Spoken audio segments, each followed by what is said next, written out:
let's try out the Slingshot system that I designed for the goat multi-tool. We have these two pieces that come here on the side, lock into place. So now that's locked into place and we can install the rubber bands.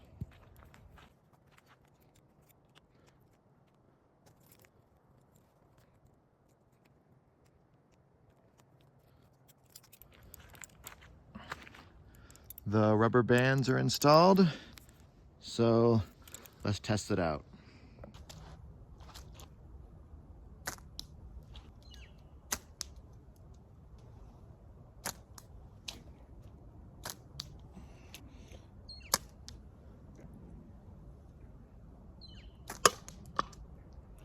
First try.